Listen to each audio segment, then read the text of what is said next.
एक समय की बात है। किसी छोटे से गांव में एक बुढ़िया नामक ग्रामीण महिला रहती थी। वह बहुत ही चतुर और समझदार थी, लेकिन उसके पास कुछ भी संपत्ति नहीं थी। वह गरीबी के बावजूद भी हमेशा खुश और संतुष्ट रहती थी। एक दिन गांव में एक बड़ा मेला लगा। सभी ग्रामीण उस मेले में भाग लेने गए। बुढ़िया भी मेले में गई और वह देखने के लिए बहुत खुश थी कि क्या कुछ नया है। मेले में बहुत सारे बड़े बड़े खिलौने, रंगीन कपड़े और मिठाइयाँ बिक रही थी। बुढ़िया ने एक छोटे से दुकान पर रुक कर खड़ी हो गई और वह दुकानदार से बात करने लगी। नमस्ते दुकानदार जी। आपके पास कुछ खास चीजें हैं जो मेरी मदद कर सकती हैं। हाँ, हमारे पास बहुत सारे चीजें हैं। आप जो चाहती हैं वह सब यहाँ मिलेगा। मैं कुछ खरीदने के लिए पैसे नहीं लेकर आया हूँ, लेकिन मेरे पास एक सवाल है। कौन सा सवाल है? मुझे एक ऐसा चीज चाहिए जो मेरे गांव के लोगों की मदद कर सके। आप एक चतुर और समझदार दिखती हैं, इसलिए मैं आपको एक खास चीज देता हूँ। यह एक जादू वाला आईना है। जब भी आप इसे देखेंगी तो आपको उसमें वो चीजें दिखेंगी जो आपके गांव के लोग चाहते हैं।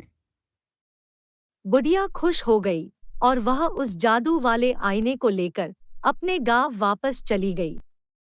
बुढ़िया ने अपने गांव के लोगों के साथ उस जादू वाले आईने का उपयोग करना शुरू किया। जब भी कोई कुछ चाहता, वह उस आईने को देखता और वो चीजें उसके सामने ही आ जाती। इससे गांव के लोग बहुत खुश और संतुष्ट हो गए। है दादी माँ, मेरे पास खाने के कुछ नहीं है। मुझे कुछ खाने को अनाज दे। दादी माँ ने फिर उसे जादुई ऐनक से उसके लिए बहुत सारा अनाज मंगा और फिर उसे दे दी। यह लो बाबू, ले जाओ और अपना पेट भरो। एक दिन गांव में एक बड़ी समस्या आई। बारिश के कारण गांव के किसानों के खेत सब भीग गए और उनका सारा मेहनत पानी में बह गया। सभी लोग परेशान हो गए और उन्हें जोताई के लिए पैसे भी नहीं थे। हमें लगता है अब दादी माँ के पास जाना चाहिए, क्योंकि वही इसका समस्या निकल सकती है। हाँ भाई, तुम सही कह रहे हो। हम लोगों को दादी माँ के पास जाना चाहिए। सभी लोग दादी माँ के घर के पास गए। दादी माँ, बहुत तेज बारिश होने के कारण हमारी पूरी फसल बह गई और सूख गई। कृपया कर कुछ उपाय कीजिए। तुम लोग सबसे अच्छा एक कुआं खोदो जिससे उसमें जितने भी बारिश की पानी आएगी पूरी इकट्ठी हो जाएगी और तुम लोग उसे अपना फसल को भी बचा सकते हो और समय पर उसे पानी का भी इस्तेमाल कर सकते हो। दादी माँ, यह काम जो है हम लोगों से नहीं हो पाएगा। कृपया कर जादुई आईना के मदद से कर दें, जिससे हमें कोई भी परेशानी नहीं करनी पड़े।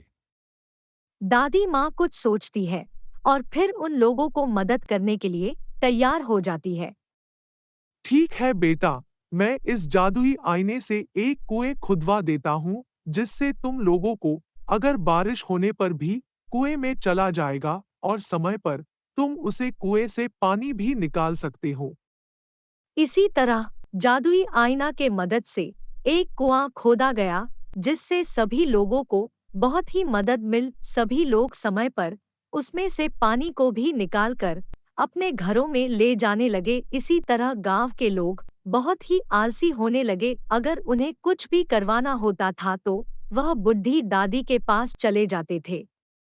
लगता है मुझे कुछ ना कुछ करना पड़ेगा। यह लोग तो बहुत आलसी हो गए हैं, कुछ करते नहीं, बस खाने के लिए और कुछ मांगने के लिए चले आते हैं।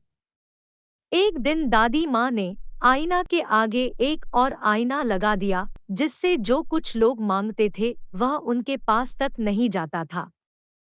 दादी माँ, यह तो आईना काम नहीं कर रहा है।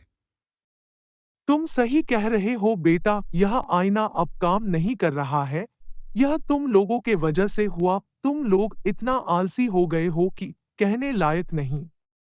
इसी तरह सभी गांव वाले समझ जाते हैं कि अब हमें खुद से मेहनत करना चाहिए। हमें कोई भी काम के लिए आईना पर निर्भर नहीं रहना चाहिए। वह सारे लोग मेहनत से अपनी काम करते थे और कमाते थे और खाते पीते ऐश करने।